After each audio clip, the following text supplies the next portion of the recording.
Bienvenue à tous, merci beaucoup de me rejoindre aujourd'hui. Si vous êtes nouveau, prenez un instant pour vous abonner et suivre mon travail sur worldaffairsandcontext.com.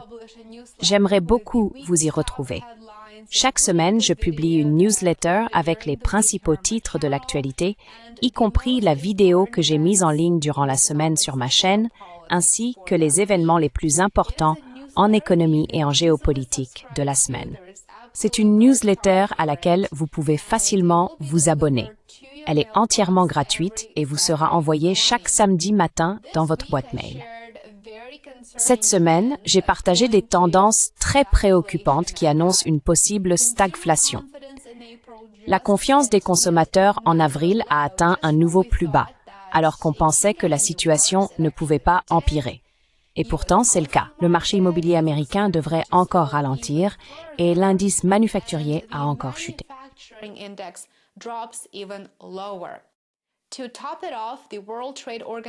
Pour couronner le tout, l'Organisation mondiale du commerce prévoit un ralentissement du commerce mondial, ce qui aura un impact profond sur tout le monde.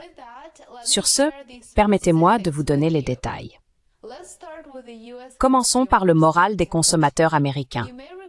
Vous vous souvenez peut-être que le mois dernier, lorsque j'ai partagé la mise à jour, j'ai dit que l'indice de mars était tombé à un niveau historiquement bas et qu'il ne pouvait probablement pas empirer. Eh bien, je me suis trompée. En réalité, la situation s'est aggravée. En avril, le moral des consommateurs a plongé à 50,8, le deuxième niveau le plus bas jamais enregistré et la chute la plus brutale depuis la récession du début des années 1990. Cette baisse est due à une détérioration de la perception des conditions actuelles et des attentes pour l'avenir. Cela marque une baisse de 31% sur 4 mois, ramenant le moral à des niveaux de crise jamais vus depuis le début des années 1980. Pourquoi le moral des consommateurs est-il important, me demanderez-vous? Après tout, n'est-ce pas qu'une opinion? Et pourquoi devrais-je m'en soucier? Laissez-moi vous expliquer. Le moral des consommateurs est le cœur battant de l'économie.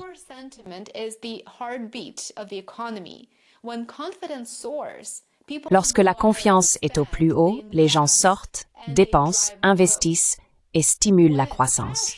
Lorsqu'elle s'effondre, comme c'est le cas actuellement, la peur s'empare des marchés, les entreprises se replient et les récessions menacent. Ce n'est pas qu'une opinion. C'est un signal puissant qui peut déclencher des périodes de prospérité ou de crise. Un simple changement de sentiment peut provoquer des ondes de choc sur les marchés boursiers, sur le marché immobilier et bien sûr sur le commerce mondial. En résumé, la façon dont les gens se sentent aujourd'hui façonne ce que deviendra l'économie demain, et nous nous trouvons actuellement au deuxième niveau le plus bas jamais enregistré. Qu'est-ce qui pousse la population américaine à avoir autant de craintes pour son économie?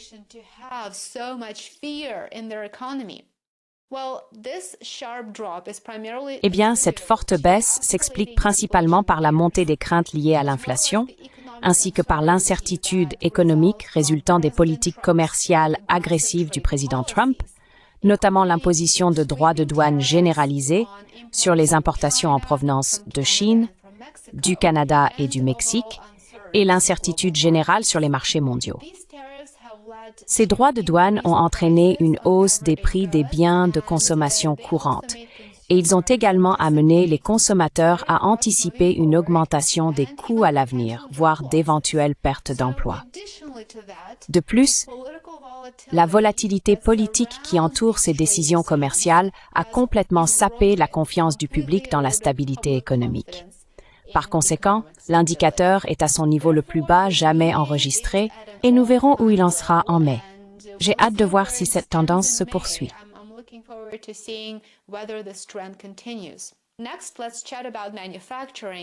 Passons maintenant à la question de l'industrie manufacturière, puisqu'elle fait l'actualité en même temps que les droits de douane. Les consommateurs ne sont-ils pas satisfaits? Voyons si le secteur manufacturier aux États-Unis montre des signes d'amélioration. Malheureusement, lui aussi présente des signes de détérioration. L'indice manufacturier de l'État de New York est tombé à 8,1 en avril, avec des perspectives d'activité futures et de nouvelles commandes atteignant des niveaux historiquement bas, des niveaux que nous n'avions même pas connus lors de la crise de 2008. Parallèlement, les anticipations de prix ont bondi à leur plus haut niveau depuis 2022. Comme je l'ai mentionné dans mon article sur Substack, ces données témoignent de craintes croissantes de stagflation. Et cela est vrai partout, dans tous les États américains. L'action du secteur manufacturier n'est pas quelque chose qui peut s'améliorer du jour au lendemain.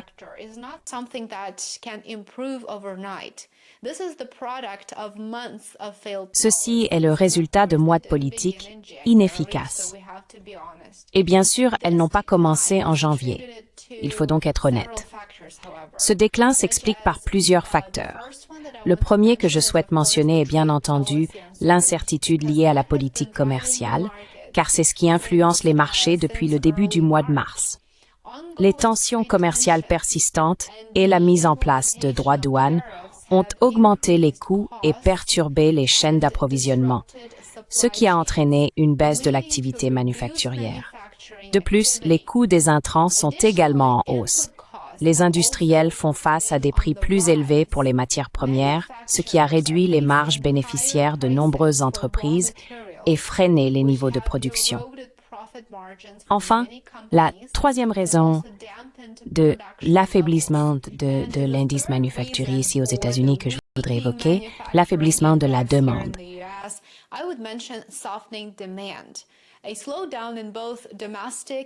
Un ralentissement de la demande tant nationale qu'internationale pour les biens manufacturés a contribué à l'indice négatif.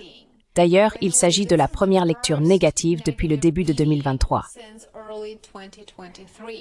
Jusqu'à présent, nous avons évoqué la détérioration des attentes des consommateurs et la baisse de l'indice manufacturier. Ces deux indicateurs sont essentiels pour comprendre la stabilité économique globale du pays. Maintenant, je voudrais aborder rapidement le marché immobilier américain, car avec la crise de l'accessibilité au logement qui s'aggrave aux États-Unis, c'est l'un de ces sujets qui préoccupe beaucoup d'entre vous, beaucoup de mes spectateurs. La croissance des prix de l'immobilier aux États-Unis devrait chuter de manière significative en 2025. Après une hausse de 4,5% au premier trimestre de cette année, la croissance devrait ralentir à seulement 1% d'ici le du quatrième trimestre.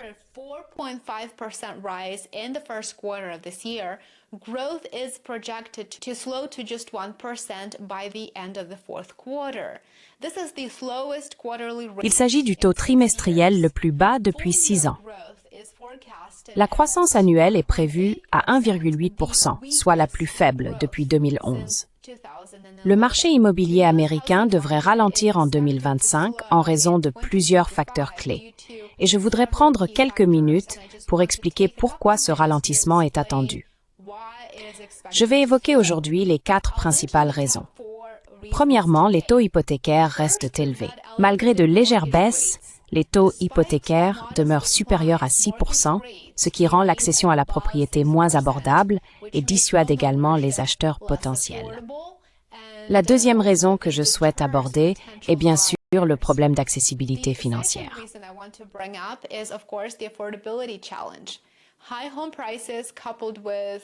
Les prix élevés de l'immobilier associés à la hausse des taux d'intérêt continuent de peser sur le budget des acheteurs, ce qui entraîne à son tour une baisse de la demande sur le marché du logement. Le troisième facteur ici concerne les contraintes d'offres. L'effet de verrouillage persiste. De nombreux propriétaires hésitent à vendre, ce qui limite le nombre de logements disponibles à la vente. Enfin, il y a l'incertitude liée à la politique commerciale. Et je sais que je l'ai déjà mentionné à plusieurs reprises, mais c'est dire à quel point c'est important. Les tensions commerciales persistantes et les droits de douane ont en réalité augmenté les coûts de construction, ce qui bien sûr fait grimper les coûts des intrants. Comme ces coûts ont augmenté, cela a encore plus affecté l'accessibilité au logement et ralenti la construction de nouveaux logements.